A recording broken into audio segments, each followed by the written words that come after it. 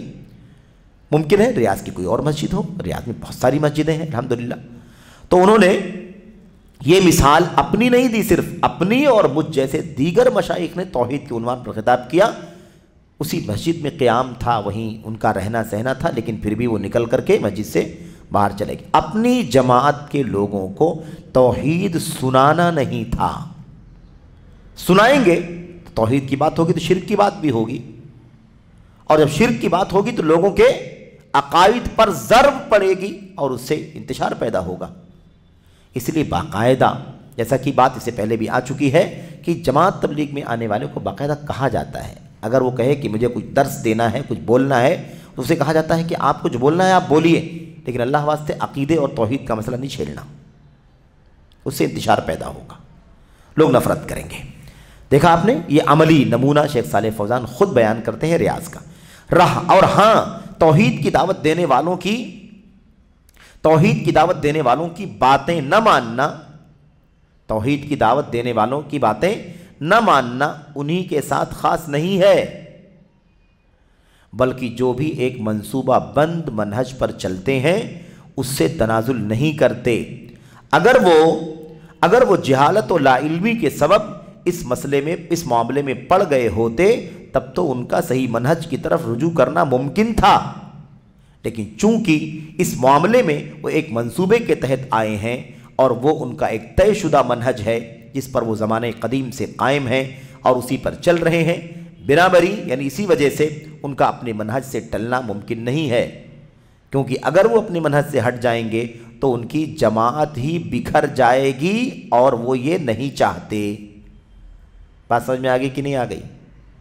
شیخ صالح فوزان کی بات کا خلاصہ کیا ہے؟ اگر ان کو یہ پتہ، اگر ان کے سامنے توحید کی بات کی جائے، توحید بتائی جائے اور ان کے عقیدے میں بگاڑ ہو تو توحید کی باتیں سن کر کے اپنی اصلاح کر لیں گے۔ وہ قرآن ہے، سنت ہے، دلائل ہے، تو ہر آدمی کیا کرے گا؟ اپنی عقیدے کی اصلاح کر لے گا۔ لیکن شیخ کہتے ہیں کہ مسئلہ یہ نہیں ہے کہ وہ جاہل ہیں، عقیدہ جانتے نہیں ہیں اور عقیدے توحید کو بتایا جائے گا تو مان لیں گے۔ ایسا ہوتا تو واقعی وہ توحید کی بات سنتے اور مان لیتے، لیکن مسئلہ ہے کہ ان کا ایک ہدف ہے۔ اگر توحید کی بات سناؤ گے، شرک کی تردید ہوگی، باطل پر کلام کیا جائے گا، تب تو پوری جماعت ہی بکھر جائے گی۔ آج تو ہم آتے ہیں اس دکان سے، اس جگہ سے، اس آفس سے، فلاں سے، بہت سارے لوگوں کو اکٹھا کر کے ہم جماعت لے کر کے باہر نکل جاتے ہیں، لیکن اگر ان کو یہ سنا دیا جائے عقید توحید اور شرک کی رد، شرک کی تردید اگر ان کے سامنے کر دی جائے تو سارے لوگ کیا ہو جائیں گے؟ بکھر جائیں گے، اور وہ نہیں چاہتے کہ ان کی جماعت بکھر جائے۔ تو جو آدمی اسی ہدف کے ساتھ آیا ہے کہ مجھے اپنے عقیدے سے ہٹنا نہیں ہے، اور عقیدہ تو دور کی بات ہے، اعمال پر بھی بات نہیں ہوتی، صرف اور صرف اعمال کے فضائل پر بات ہوتی ہے، اعمال کے فضائل پر بات ہوتی ہے، اعمال پر بھی نہیں، کیا حلال ہے کیا حرام ہے۔ 25 سال 30 سال 40 سال 50 سال تک بھی جماعت تبلیغ میں رہنے والے کسی بھائی سے آپ ملاقات کریں اور آپ کہیں کہ بھائی آپ ذرا مجھے بتاؤ کہ زکوٰۃ کا نصاب کیا ہے، کتنا مال ہو، کتنا سونا چاندی غلہ اناج یا مویشی، تو ہمیں زکوٰۃ کتنی نکالنی پڑے گی؟ وہ کہے گا مجھے اس کا جواب نہیں معلوم۔ آپ کہیں گے آپ تو 30-40 سال سے جماعت تبلیغ میں ہیں تو آپ کو اتنی معلومات نہیں ہے، تو مسئلہ یہ ہے کہ وہ کہے گا کہ ہمیں کبھی بتایا ہی نہیں گیا، کیونکہ ان کے یہاں اس پورے نصاب میں خالی فضائل بتائے جاتے ہیں نا، مسائل نہیں بتائے جاتے، مسائل بھی نہیں بتائے جاتے۔ کیوں؟ کہتے مسائل میں پڑھنا آپ کا کام نہیں ہے، آپ مسائل میں پڑھیں گے تو آپ کا ذہن الجھ جائے گا، بس چلو نکلو۔ اس طرح سے یہ ان کا مشن ہے، اس لیے وہ نہیں چاہتے کہ ان کی جماعت بکھر جائے، ان کی جماعت میں انتشار پیدا ہو جائے، اس لیے وہ مسجدوں سے فوراً توحید کی بات ہوئی، عقیدے کی بات ہوئی، شرک کی تردید ہوئی تو رکیں گے نہیں، فوراً باہر۔ کس کے لیے بیٹھیں گے؟ وہ فضائل اعمال پڑھی جائے تو بیٹھیں گے۔